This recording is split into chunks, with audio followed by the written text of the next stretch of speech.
प्रकार का एक्सपोजर मिलता है। एक आपको कैपिटल एप्रिसिएशन मिलता है इस फंड में, और दूसरा इस फंड से जो मिला हुआ डिविडेंड है वो भी आपकी एनएवी में जुड़ जाता है। तो ऐसी कंपनी को फंड मैनेजर आइडेंटिफाई करता है, उनको फंड में डालता है और उससे बेहतर रिटर्न जनरेट करता है। ये हमारे यंगस्टर को बहुत पसंद आती है, जो इंडिया के यूथ है उनको ये कैटेगरी बहुत पसंद आती है क्योंकि इसमें रिटर्न काफी अच्छे होते हैं। तो और एक इम्पोर्टेंट चीज बता दूं, अगर आपका विजन 4 से 5-6 साल तक का है, आज इस वीडियो में हम बात करेंगे बहुत ही इम्पोर्टेंट टॉपिक्स पे। दोस्तों, इससे पिछली वीडियो जो हमने ली थी वो बेसिक्स ऑफ म्यूचुअल फंड्स के ऊपर ली थी। दोस्तों, मैंने उसमें बिल्कुल बेसिक से समझाया है कि कैसे investor pool of fund create करता है। जो पूल ऑफ फंड है उसको फंड मैनेजर मैनेज करते हैं। वो फंड मैनेजर एक एसेट मैनेजमेंट कंपनी के अंदर आते हैं। वो एसेट मैनेजमेंट कंपनी क्या करती है, उस फंड को मैनेज करवाती है फंड मैनेजर के थ्रू। और साथ ही साथ हमने उस वीडियो में बात की थी कि जो फंड्स हैं, म्यूचुअल फंड्स हैं, वो किस कैटेगरी में डिवाइड है। तो हमने बेसिकली उसमें 5 कैटेगरी बताई थी: equity funds, date funds, hybrid funds, solution oriented schemes, और लास्ट में हमने बताया था अदर फंड्स।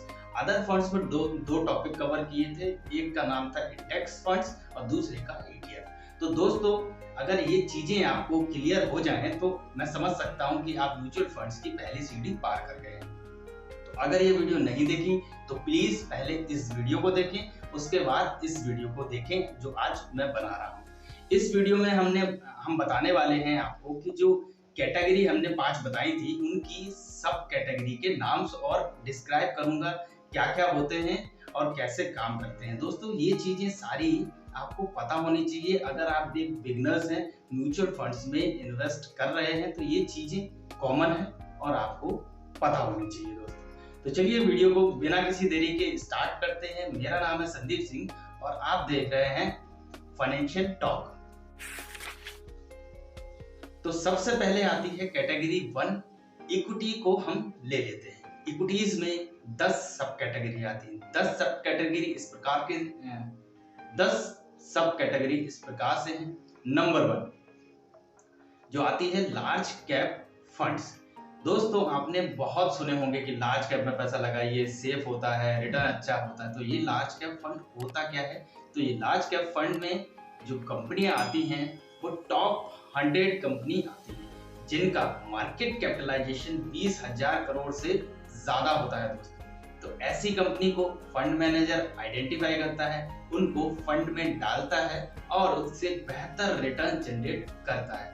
दोस्तों, अमूमन लार्ज कैप में रिस्क काफी कम होता है और रिटर्न्स भी एक रीजनेबल प्राइस में होता है। आप उसमें 25 या 22 या 23 का अगर रिटर्न एक्सपेक्टेड नहीं कर सकते। जनरली 14 से 15, 16, 17 इतना आप मान सकते हैं कि लार्ज कैप फंड में इतना मिल सकता है, वो भी लॉन्ग टाइम, और ये सेफली होते हैं। दोस्तों, और एक इम्पोर्टेंट चीज बता दूं, अगर आपका विजन 4 से 5-6 साल तक का है तो आप लार्ज कैप फंड में अच्छे से प्रेफर कर सकते हैं।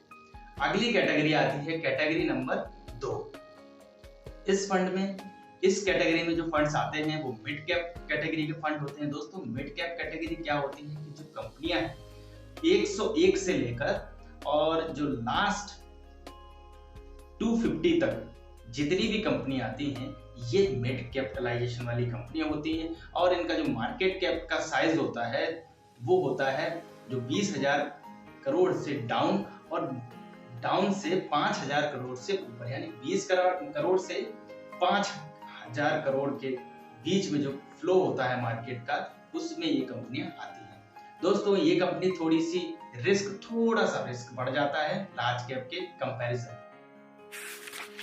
तीसरी कैटेगरी की हम बात करते हैं जो कि है स्मॉल कैप। ये हमारे यंगस्टर को बहुत पसंद आती है, जो इंडिया के यूथ हैं उनको ये कैटेगरी बहुत पसंद आती है क्योंकि इसमें रिटर्न काफी अच्छे होते हैं। दोस्तों, तो रिटर्न के साथ साथ रिस्क भी काफी बढ़ जाता है। तो एक आप यंग हैं और आपको लंबे टाइम फ्रेम है, आपका 18 साल, 20 साल, 15 साल, तो डेफिनेटली इस फंड में आपको जाना चाहिए क्योंकि इस फंड में जो कंपनियां हैं वो बहुत ही स्मॉल स्केल की होती है, तो इनका जो ग्रोथ है वो बहुत ही ज्यादा बढ़ने के चांसेस होते हैं।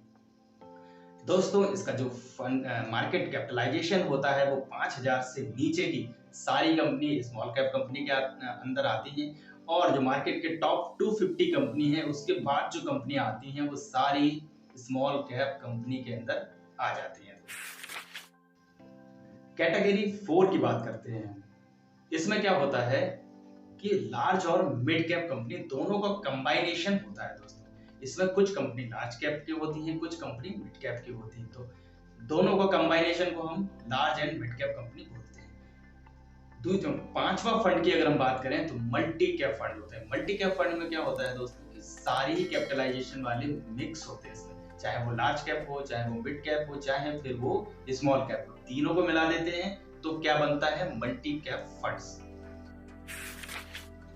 दोस्तों छठवें की बात करते हैं, dividend yield funds. Dividend yield funds वो फंड्स होते हैं जो कंपनियां time to time dividend declare करती हैं। ऐसे फंड्स में जो कंपनी फंड मैनेजर जो लेता है वो कैसी कंपनी होती हैं जो ज्यादातर गवर्नमेंट सेक्टर की होती हैं, और ऐसी कंपनी जो डिविडेंड डिक्लेयर करती रहती है टाइम टू टाइम। तो इसमें दो प्रकार का एक्सपोजर मिलता है, एक आपको कैपिटल एप्रिसिएशन मिलता है इस फंड में, और दूसरा इस फंड से जो मिला हुआ डिविडेंड है वो भी आपकी एनएलई में जुड़ जाता है। तो इसमें दो प्रकार के फायदे हो जाते हैं। दोस्तों नंबर 7 में आता है value funds and Contra funds. तो वैल्यू फंड्स में वो फंड्स आते हैं जो अंडर वैल्यूड स्टॉक्स को पिक करते हैं। अंडर वैल्यूड स्टॉक मतलब जिनकी जो वैल्यू है मार्केट में काफी ज्यादा होनी चाहिए थी, लेकिन वो अपनी वैल्यू से डाउन में ट्रेड हो रहे हैं। तो ऐसे फंड में फंड मैनेजर की फोकस रहता है और ऐसे स्टॉक्स को फंड मैनेजर पिक करके इस वैल्यू फंड्स में डाल देता है दोस्तों। दूसरा हमने बताया आपको कॉन्ट्रा फंड। कॉन्ट्रा फंड वो फंड होते हैं जो अंडर परफॉर्मिंग स्टॉक्स के साथ रहते हैं। अंडर परफॉर्मिंग स्टॉक्स, जो स्टॉक अपने वैल्यूएशन से अंडर ट्रेड हो रहा है, कहने का मतलब वो किसी कारणवश अभी उसकी जो कंपनियां हैं परफॉर्म अच्छा नहीं कर पा रही हैं, चाहे वो किसी ग्रोथ से हो सकता है, चाहे कंपनी की सेल्स थोड़ा गड़बड़ हो रही हो, कंपनी का मैनेजमेंट चेंज हुआ हो, इस कारण से भी कई स्टॉक्स हैं जो डाउन हो जाते हैं। तो ऐसे में फंड मैनेजर फोकस्ड रहता है और ये फंड्स को चूज कर लेता है, अपने कॉन्ट्रा फंड में डाल देता है। नंबर 8 होता है फोकस फंड। दोस्तों ऐसे फंड मैनेजर फोकस रहता है कि इक्विटीज में कौन सा फंड ज्यादा अट्रैक्टिव लग रहा है, जो ट्रेड ज्यादा हो रहा है, वॉल्यूम ज्यादा दे रहा है और ग्रोथ अच्छी दिखा रहा है, कंपनी अच्छी चल रही है। तो जो फोकस होके डिटर्मिनेशन से जो फंड मैनेजर चूज करता है, जिसको फोकस फंड कहलाते हैं, जो मार्केट में ज्यादा उथल पुथल में रहते हैं, चर्चित में रहते हैं ऐसे स्टॉक्स को फंड का जो फंड मैनेजर है वो पिक करके फंड फोकस फंड में डाल देता है। Number 9 sectoral thematic funds. Sectoral funds वो फंड्स होते हैं दोस्तों जो अपने फील्ड में, कहने का मतलब सेक्टर्स होते हैं, मान लीजिए पावर सेक्टर हो गया और एफएमजीसी सेक्टर हो गया, ऑटो सेक्टर हो गया, जितने भी सेक्टर्स हैं दोस्तों, तो कॉमनली इन सेक्टर वाइज पैसा लगता है। जैसे मान लीजिए आईटी का सेक्टर है तो आईटी में सारी आईटी वाली कंपनियां रहेंगी दोस्तों। इसमें एक जो घाटे की सौदे वाली बात हो जाती है कि अगर उस सेक्टर में ट्रेंड डाउन का चल रहा है तो उसका जो परफॉर्मेंस है वो भी नेगेटिव रहेगा। अगर उस सेक्टर में हाई पोटेंशियल है, मान लीजिए अभी जैसे मेडिकल फील्ड का जो सेक्टर था हाई पोटेंशियल हुआ था कोरोना के टाइम पे, तो उस समय जो था मेडिकल फील्ड के जितने भी जो सेक्टोरियल फंड्स थे उन्होंने काफी अच्छा रिटर्न दिखाया। तो सेक्टर फंड का यही होता है कि जब उसका सेक्टर चलेगा तो ये फंड अच्छा बेनिफिट्स देंगे। सबसे आखिरी में बात करूंगा मैं ELSS, equity link saving scheme. जी हाँ दोस्तों, इसमें दो प्रकार से आपको फायदे मिलते हैं। एक आपका टैक्स बेनिफिट्स हो जाता है जो 80C 150 के रिबेट में आता है, यानी 1.5 लाख का आपको रिबेट मिल जाता है अगर ये फंड में आप इन्वेस्टेड रहते हैं। और ये फंड इक्विटी से लिंक है, और इसमें गवर्नमेंट ने जो दूसरी चीज बताई है कि एक तो वो आपको 80C में रिबेट दे रहे हैं, दूसरा बोल रहे हैं कि आपको जो लॉक इन पीरियड भी आपका मिनिमम 5 इयर्स रहेगा। ये गवर्नमेंट की वजह से है कि गवर्नमेंट चाहती है कि इक्विटीज में ज्यादा से ज्यादा लोग शिफ्ट हों, जिससे कि इकोनॉमी में बूस्ट हो दोस्तों। तो ईएलएसएस का सिंपल यही होता है कि ये भी मार्केट से लिंक होती है और ये भी डाइवर्सिफाई पोर्टफोलियो रहता है इसका, ये सभी में जा जाके अपना कुछ स्टॉक्स ले सकती है। दोस्तों इस वीडियो में हमने सब कैटेगरी की बात की थी। सब कैटेगरी ये सेबी से जो नामित किया गया है, सब कैटेगराइजेशन वाइज बनाई गई, तो टोटल जो इक्विटीज की जो कैटेगरी है वो 10 ही है। अब एसेट मैनेजमेंट क्या करती है, इनको थोड़ा सा नाम चेंज कर देती है, वो मैं आपको थोड़ा सा बताता हूँ इसमें। जैसे कि लार्ज कैप फंड को बोल सकती है कि blue chip stocks.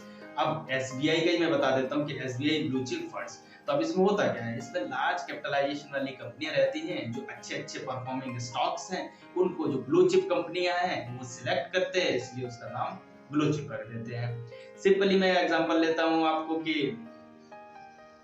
Focus fund. अब कहीं आपने देखो फ्लेक्सी कैप फंड्स। तो फ्लेक्सी कैप का मतलब क्या हुआ कि जो ये एक तरीके से मल्टी कैप फंड्स की कैटेगरी में आ जाता है। फ्लेक्सीफाई है कि किसी भी कैप में जाके ये फंड चूज कर सकता है। तो ऐसे अपना नाम चेंज करती रहती है एसेट मैनेजमेंट कंपनी, जो कि थोड़ा सा अट्रैक्टिव लगे और मार्केट में सेलिंग अच्छे से हो सके। तो दोस्तों म्यूचुअल फंड में इन्वेस्ट करना है बहुत ही सेफेस्ट हम कह सकते हैं, अगर आपका टाइम फ्रेम अच्छा है। और दोस्तों अब आपको पता चल गया होगा कि कैसे कैसे कैटेगराइज में ये डिवाइड है दोस्तों। तो कोई भी डाउट हो तो हमें प्लीज कमेंट सेक्शन में पूछ सकते हैं। और दोस्तों अगर वीडियो अच्छी लग रही हो तो इसको लाइक करें, शेयर करें, और चैनल पर अगर नए हैं तो प्लीज सब्सक्राइब भी कर देना दोस्तों। वीडियो देखने के लिए धन्यवाद।